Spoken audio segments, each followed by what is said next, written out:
Okay, so this will be the intro to tournament poker. We'll basically be going over a lot of the rule differences from traditional cash games, and then we'll also talk a little bit about the strategic differences. This presentation is mainly targeted at people who have already done the previous workshop and have an understanding of poker. This will be recorded, so if you haven't already seen the recording on how to play poker and you've never touched poker before, go watch that one first, and then come back and watch this one. This one will introduce you to the nuances and specifics of tournament-style poker as opposed to cash game-style poker. Anyway, so we're going to first cover a little bit of the differences in rules. The main ways that you can kind of look at the differences is that in the cash game, the game is pretty much set up where you buy in for X amount of chips, and every chip has a one-to-one corresponded with like a dollar amount.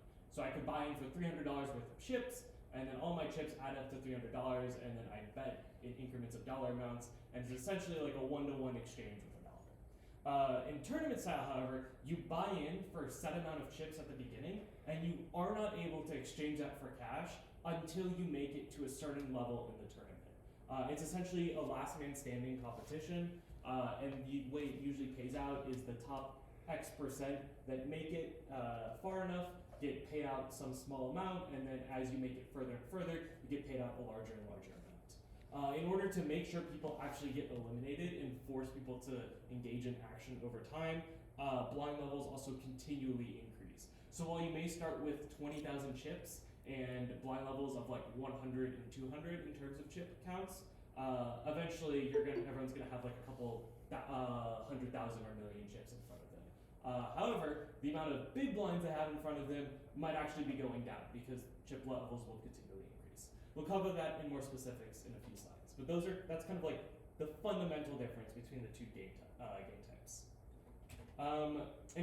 So we're going to first start off with how tournament payout works. In a tournament, you cannot add chips to your stack, and the goal is to last as long as possible.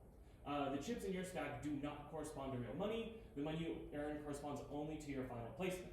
And so, we're going to have much more than 9 people in our tournament. We already have like a couple hundred registered, but if you were to do, for example, a single table 9-person tournament, this would be an example of like what the payout structure would look like. Everyone would say buying for $20, so it'd be $180 in the middle. First place would win 50% of the pot, or like $90. Second place would win 30% of the pot, which I can't even be bothered to do that math right now. Third place would win 20%, etc. As you add more people, these might become tiers, and so you might do like players 4th through 9th earn like 5% of the pot or something, and then you would decrease the amount that like first earns. But it's pretty much all based off of how many people you have. Some top X% of players, usually around 20 to 30%, will make money, and everyone else will go home with nothing. Likewise, however, that means that even though you're trying to make it as far as possible, placing 4th versus 9th will net us the same amount. So the marginal increase in payout increases as you go further. We'll be discussing that towards like the very end of the presentation. But that's pretty much something to keep in mind, that at any point in the tournament, making it past the next person increases your marginal payout, but the main goal is to make it to those stopgaps where there's an elevation or change in the prize pool and the amount of money that you win. Okay, probably the biggest difference for people, and probably the biggest thing you need to understand going into tournament poker if you played cash game poker before, is that the blind structure is very different. Blinds will increase incrementally after each level, and levels can last anywhere from 10 minutes to 2 hours, depending on the tournament. Ours will most likely be around 15 to 20 minutes, but that's to be determined, but that's like pretty standard for a daily tournament. And increasing blinds are there to essentially force players to keep playing aggressively, so you can't just fold passively until you have a hand. Just slow down a little bit. Yeah, got it. Anyway, so over here, this structure is an example one that I pulled from the World Series of Poker. And so the way that you read it is on the left here. There's going to be a level. That's what level in the tournament you are. So every 20 minutes, this level will increase. At that level, you'll be playing these blinds. The first one is the small blind, and the second one is the big blind.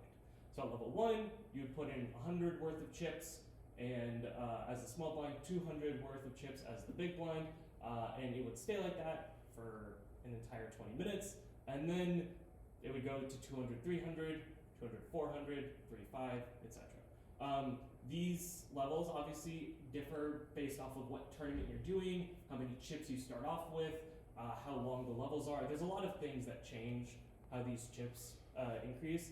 And for example, the percentage increase might also change. So early, you might see like a 50 or like 100% increase in the big blind level. Later, it might go back down.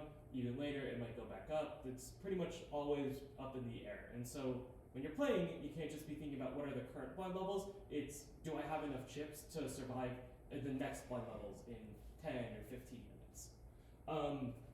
Also, a unique part of tournament poker is there is more money that is forced into the pot in the form of the big blind ante. What the big blind ante is that it's additional money that whoever the big blind is has to add onto the pot each hand. However, this does not count for calling bets, raising, or like essentially the money you put in the pot that counts towards you. So what does that look like? It means in this situation here, the small blind puts out 1 chip for the small blind. The big blind puts out 2 for the big blind. And then there's 2 in the middle that the big blind also put out. If, for example, this person over here in under the gun +3 raises to 5, the small blind has to put in 4 additional chips in order to call. The big blind has to put in 3 additional chips to call.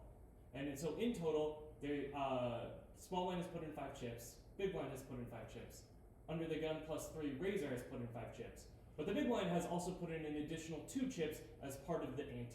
And so you can kind of see it here, the total pot is now 17, 5 for each of the players, +2 for the ante, and you kind of see it written out over here on the left. The big blind has put in 7 total chips, but the first 2 that they put in as part of the ante doesn't count for calling the raise or for calling bets or anything like that. And so that's kind of the simple explanation. Usually it's just, as we saw here, the same as whatever the big blind is, and so the big blind ante you'll see is always the same as the big blind in the blinds column. That's not always the case, which is why they have 2 separate columns, but like 99% of the time is the case. And that's what you should be expecting for most tournaments, especially if you play in casinos. There's also a traditional ante. You don't really need to know this, but this is like how it used to be done. It's kind of outdated now. No one really does it anymore, but you may run into it. Pretty much what it means is that instead of one person paying a full big blind, everyone pays a very small amount, like 2. My personal hypothesis for why they got rid of it is because you need way more smaller denomination chips to keep in play. Like you need 10% of the big blind chip, which means that you can never really size up, which is what you see at these rank levels here for like removing $100 chips and whatnot. But anyway, that's probably the biggest thing you need to know for tournament. If you've played poker before and you've made it this far, you could reasonably compete in the tournament and know what's going on with all that said. However, there's going to be a few differences from cash games, particularly home cash games. If none of these rules make sense to you, if you've never heard of these rules before, you don't really have to worry about them. These are only for people that will play home games with these rules in mind. And tournament style specifically does not allow these rules because it influences play a lot. So first off, there's no sweating hands, which is you can't look at somebody else's hand in the middle of the hand, even if you're out and you've already folded. Likewise, you can't reveal what you fold to the table after you fold. There's no folding face up. And you can't even do that after the hand, even if you're the last one to leave. The only time hands get shown is at showdown. There's no running it twice. There's no agreeing to check it down. There's no explicit collusion like that. If you both coincidentally check it down, that's fine, but you can't verbally collude like that.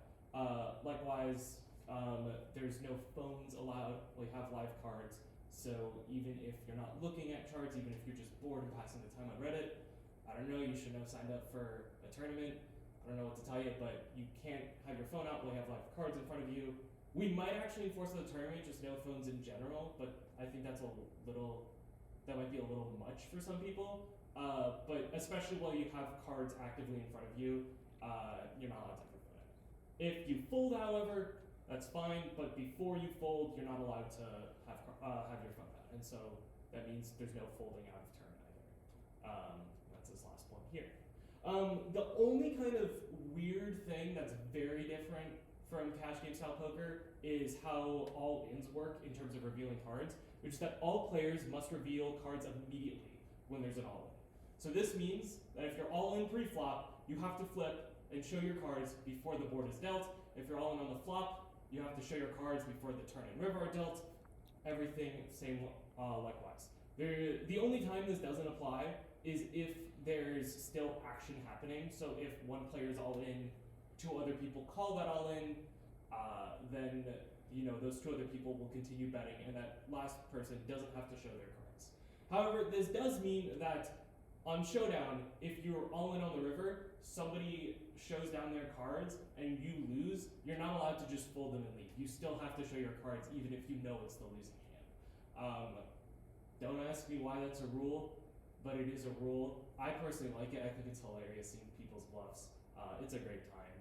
But just something to keep in mind. You're not allowed, if there's an all-in, you will have to show your cards. That is like part of being all-in.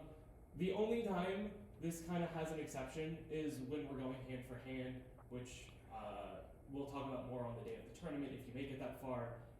Pretty much what it means is, we're running all hands at every table at the exact same time because we're close to the next payout jump, and so we want to make sure it's fair and people don't just delay the game to outlast other tables.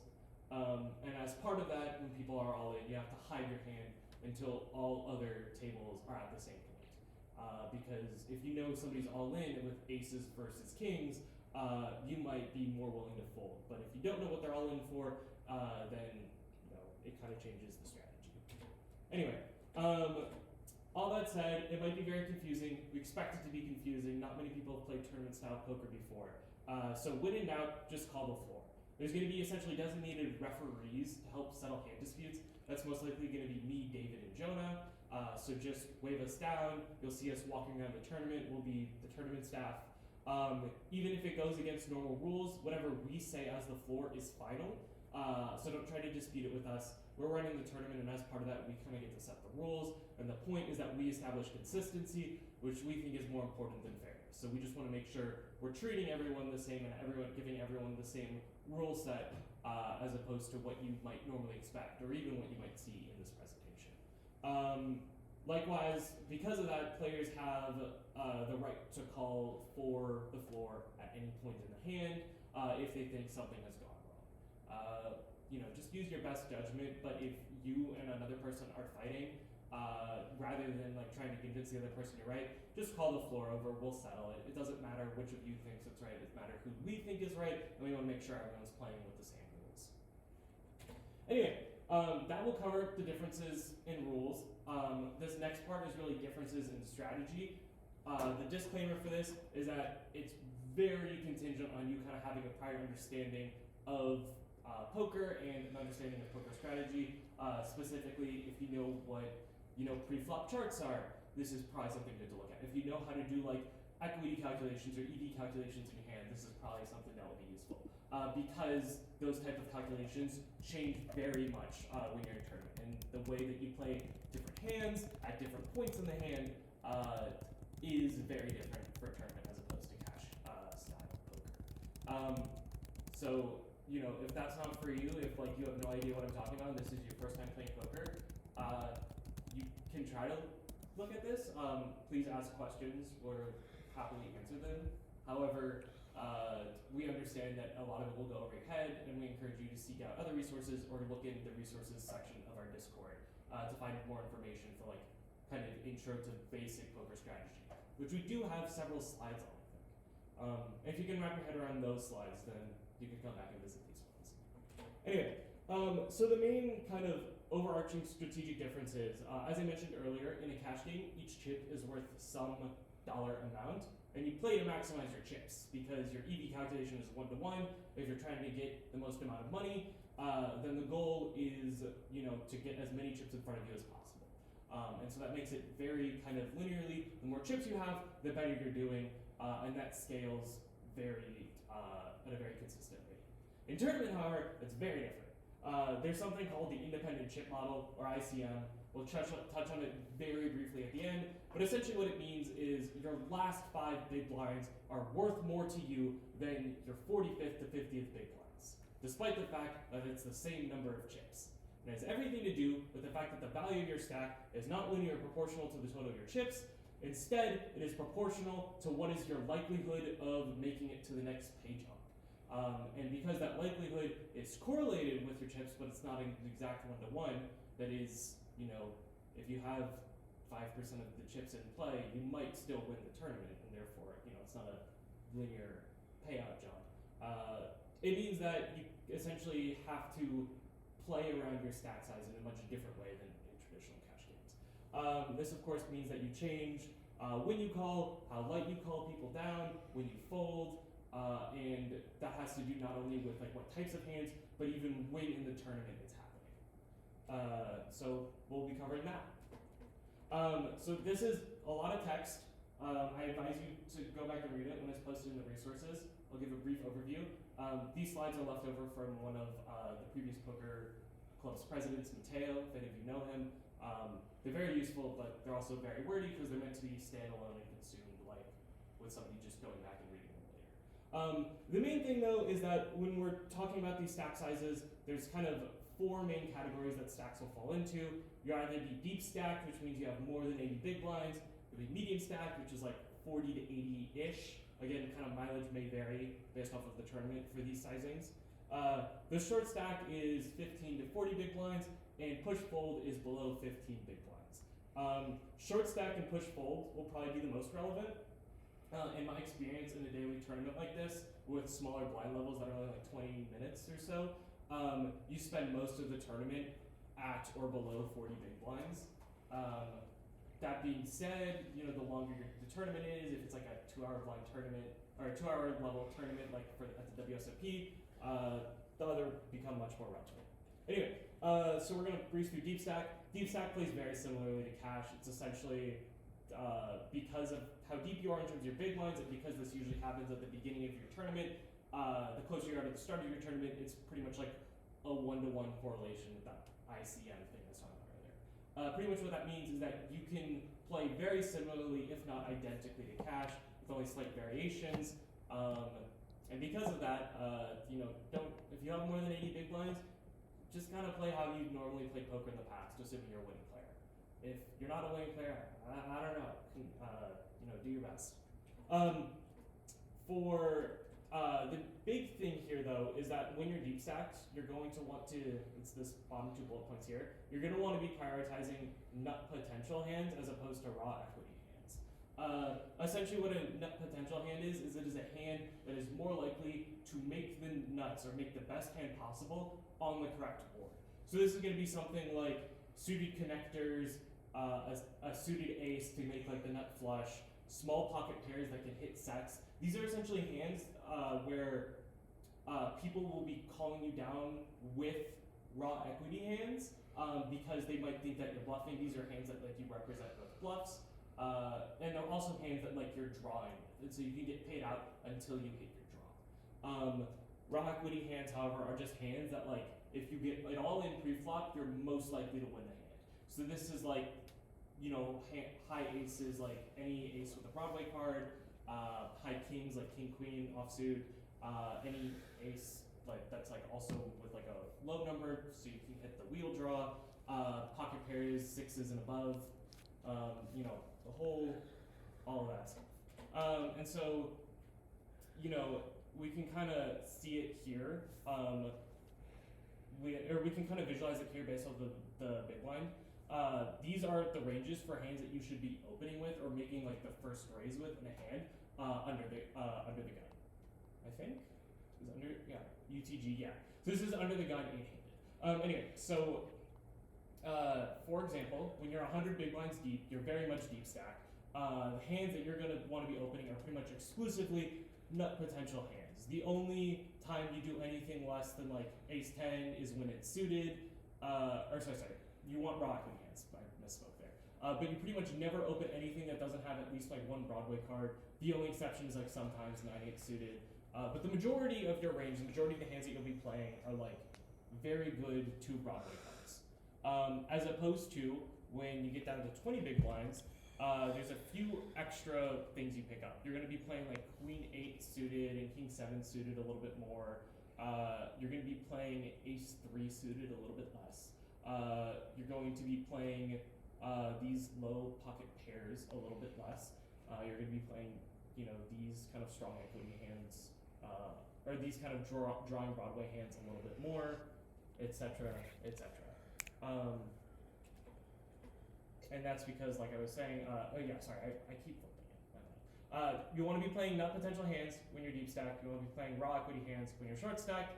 And it's because when the math works out, you can get paid more with nut potential hands when you hit. But you have to have essentially the money behind and the blinds behind to make it to the point where you can actually hit your good hand. You don't really have that when you're 20 big blinds deep, and so the risk isn't worth it, and so you want to play less risky hands, which are nut potential hands.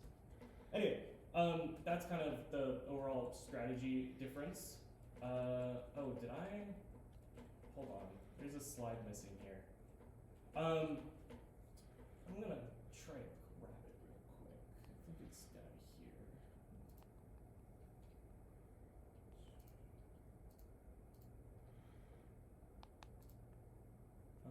It's medium and short. Yeah, this one. So, I guess I'll just show it here for now. So this is for kind of medium and short. This is kind of where you will start seeing deviations from traditional cash game poker. This will be, you decrease your opening sizes to closer to just 2 big blinds as opposed to 3 to 5 big blinds. If instead of 3 betting or 4 betting, you're generally shoving and going all in much more often, and there's much less play post flop. You might get it in easier on the flop or the turn. It's the same thing. Likewise, you're gonna be running into, when you're very short stacked, like less than 15 big blinds, you're gonna be wanting to adopt a push fold strategy. What this means is that you're either going to be going all in or folding your hand. There's never gonna be any in between. The goal is to not have any play post flop. And so, like it's saying here, it's very infrequent. It usually results from a min raise and 1 collar or a limped pot. So if you're on the big blind and it limps to you, you might check it, and that would be how you get to post flop play short stacked. But otherwise, you're pretty much gonna want to always be going all in or folding, obviously. And so the strategy for that pre-flop is there's obviously very few opens. And your shoving strategy is heavily impacted by the current stage of the tournament as well as what your position is. So there's actually a good example of that way back here. There we go. So right here, you can kind of get an intuition for how this works.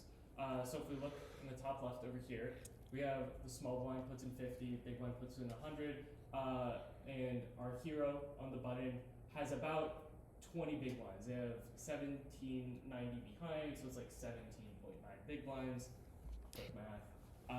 They're pretty much, doesn't really matter that they have aces here. They're pretty much going all in with every hand when it folds to them. This is because they have a higher stack than the big blind and the small blind, which means even if they get called, they're not going to be eliminated from the tournament. And most likely they can incentivize the big blind and small blind to fold. Well, how do we know they can incentivize the big blind and small blind to fold?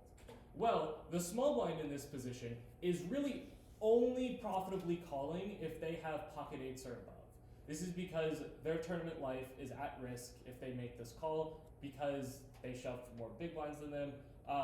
The big blind has a slightly wider range, but it's very similar to this. Anyway, the general idea here though is that when you get down to this stage where even as you can see around the table, no one here has more than 20 big blinds, you pretty much almost every hand is going to be a shove or a fold. And it really comes down to how well can you time your shoves to force people out of the pot, how well can you kind of time your bluffs. So obviously the button will be bluffing with some frequency here because they're shoving with literally everything. And so, that's kind of the intuition for pre-flop play. Anyway, so the last thing Oh, QR code. It's on one of the slides. oh yeah, I have like 2 more slides. Okay. Okay, and so just to kind of put that intuition a little bit more expanded, at 15 big blinds, these are kind of the push-fold charts for 9-handed in the cutoff, or in the small blind.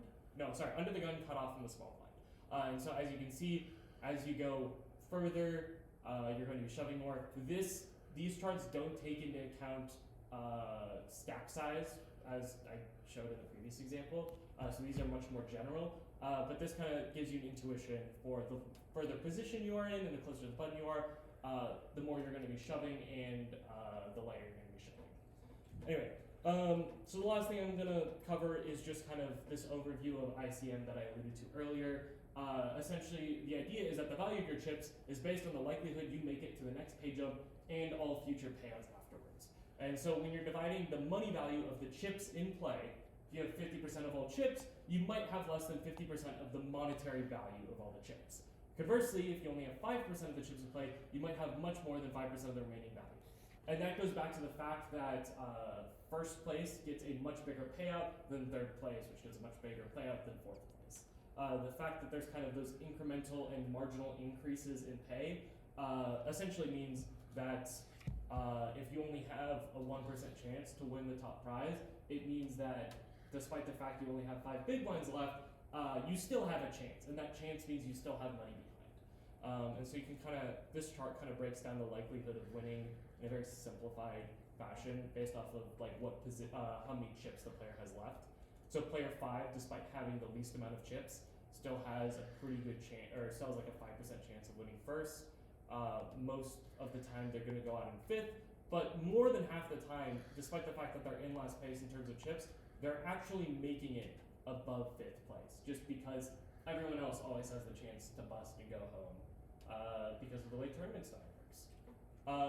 Anyway, what does this really mean? It means that when we have that infamous question, is there ever a time you should be folding aces or kings pre-flop? The answer is yes, and it's very rare, but it has to do with ICM implications. Right before the bubble or before a massive pay jump, it might actually be profitable to fold aces and kings before if you have a lot of chips and you're pretty confident you can survive by just never entering a big hand. And so if another big stack goes all in against you and you're like the second biggest stack there, you might just fold, not because you think you're behind, but because you don't want to risk losing even if you are ahead. And there's some other stuff to care about there, but that's kind of the basic intuition. Anyway, so Yeah, I can talk about it. Yeah. After this. So what does this mean for our tournament? Very simply, most of our tournament will be spent in the short stack / push fold. So I recommend reviewing those slides when you have the chance. Blind levels will most likely be between 15 and 20 minutes. These two things are correlated. That's why I kind of listed them both. ICM will be weird for this because we don't have explicit monetary payouts. People are getting prizes. And because people are getting prizes, people will value the prizes differently. And so, for example, if somebody only cares about the final table prizes, but they don't really care about the top 30 or 40 finisher prizes, they might not be playing ICM like I was just talking about. But they very well could be, and it's kind of just about knowing your opponent for that. Anyway, that's all I have. Feel free to reach out with questions in the Discord, and please review the slides if you want to learn more. Jonah, all you.